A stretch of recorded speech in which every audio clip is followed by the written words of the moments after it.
Hello Anna and everybody else. Thank you for the opportunity of this platform to allow me to vent my spleen. My name is Lee Marshall. I'm 51 years of age. Until a few weeks ago I was employed in an aviation foundry producing specialist materials for the aircraft industry. I'm shocked and stunned by the amount of lies, untruths, manipulation and deceit that is behind this coronavirus flap that we're experiencing at the minute. None of it adds up. That's not conspiracy theory, that's not opinion. That's what I'm seeing, experiencing. I've lost my job through this. I was just starting to rebuild my life after moving to Litchfield 2 years ago after throat cancer and divorce.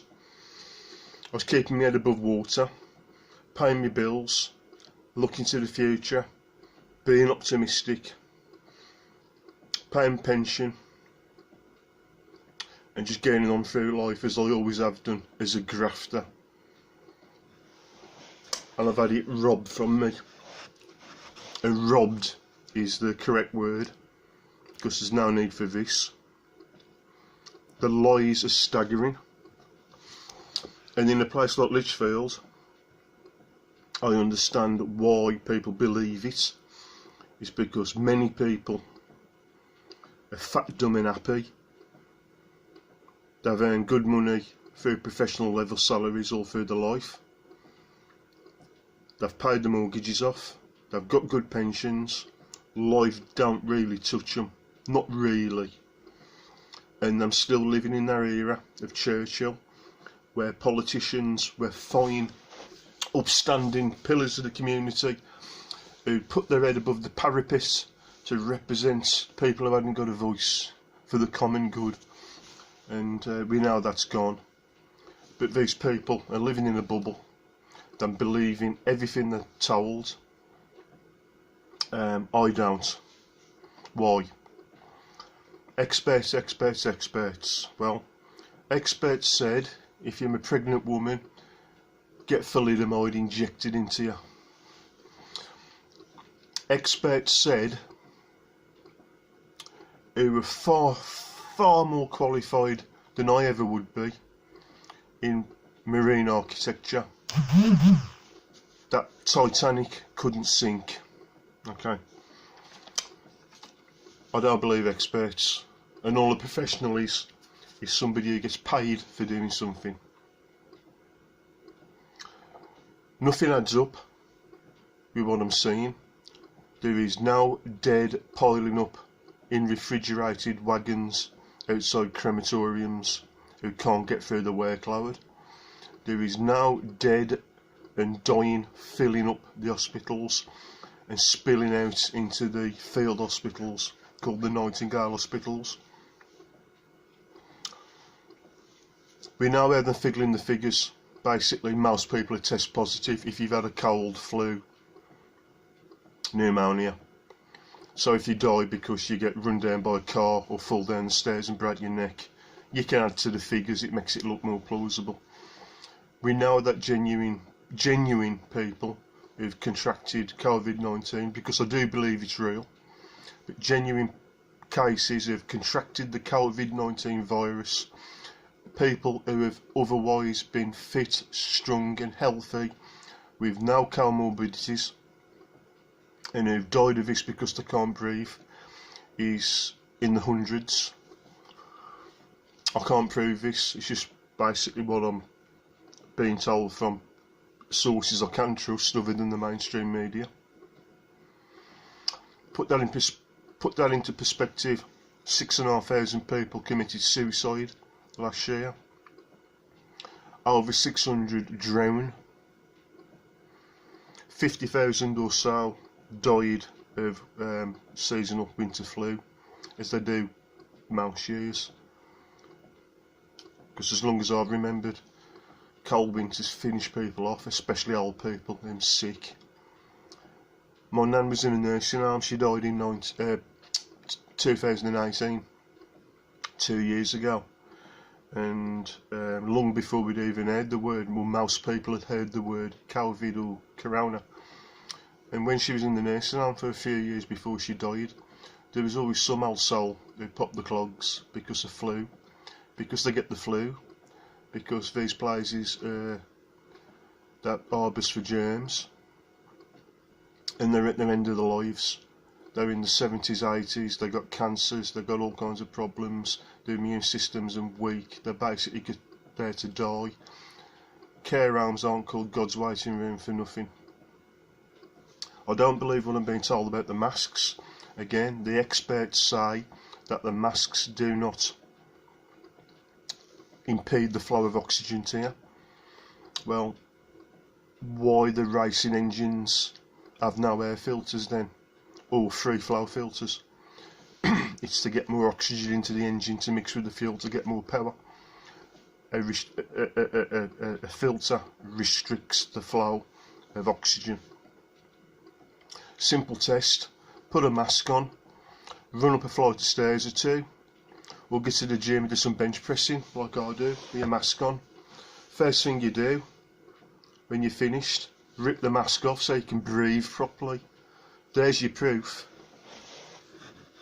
Okay, so wearing your mask, if you've got the virus, it stops you spreading it. Well, it doesn't, because the fibres of a mask are far coarser than a virus, so you breathe through it anyway.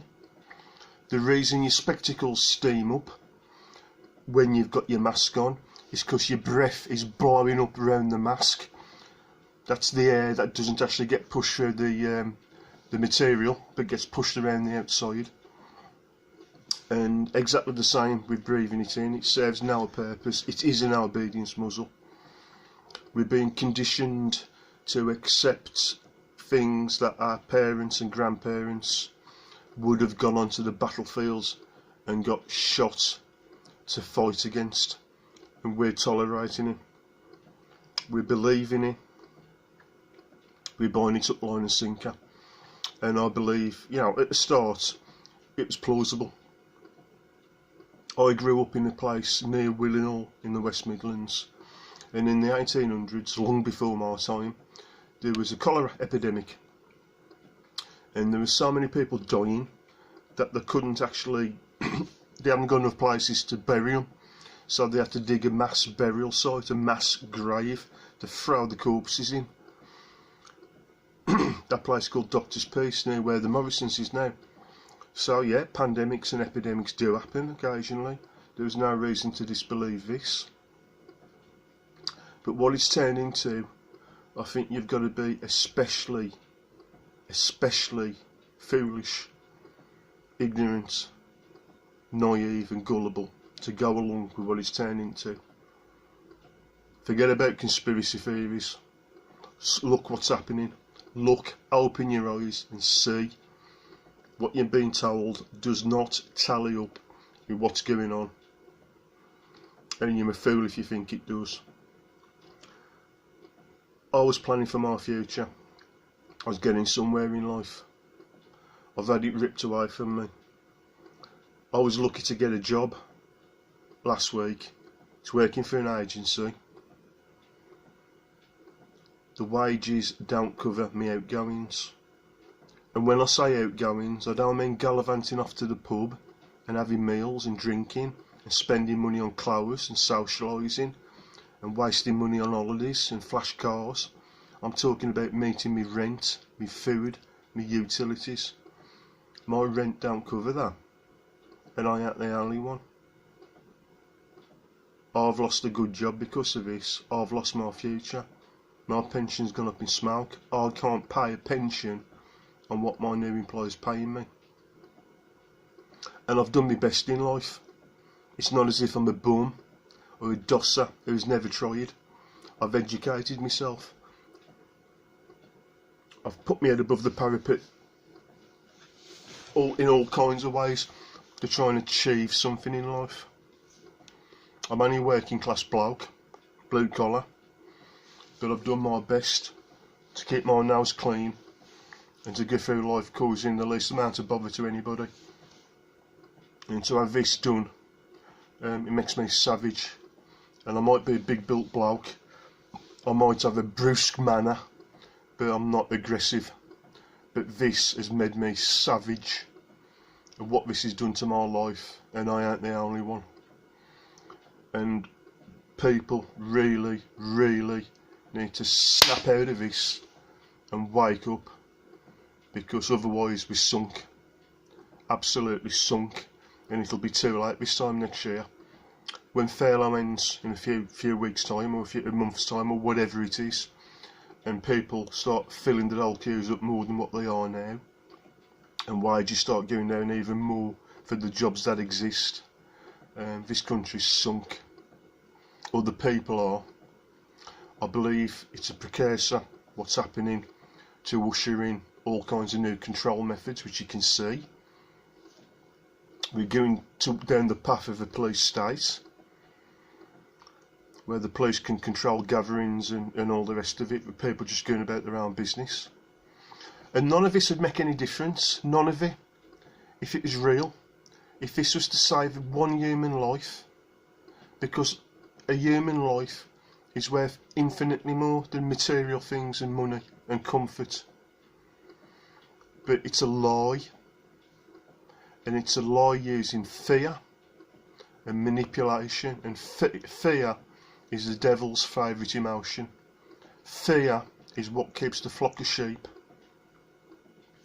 huddled together with the snapping, barking, biting sheepdog pushing them around. Dreadful. So that's all I can say at the minute about it. If this ain't it yet, you wait. It's coming. It's coming. And it's all on a lie that you've swallowed and gone along with. You've been complicit. And you're now different to the people in Nazi Germany, that when the staff cars turned up and there was the knock on the door, the people were pulled out and pushed into the car. You're now different to the neighbours who closed the curtains and said, don't say anything. The government knows best, it's for our safety. Just go along with what the government says. The many Jews, the many queers.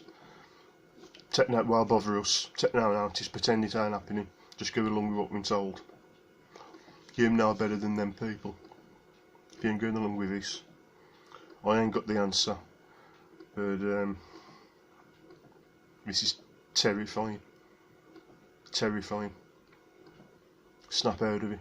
That's all I've got to say. God bless you.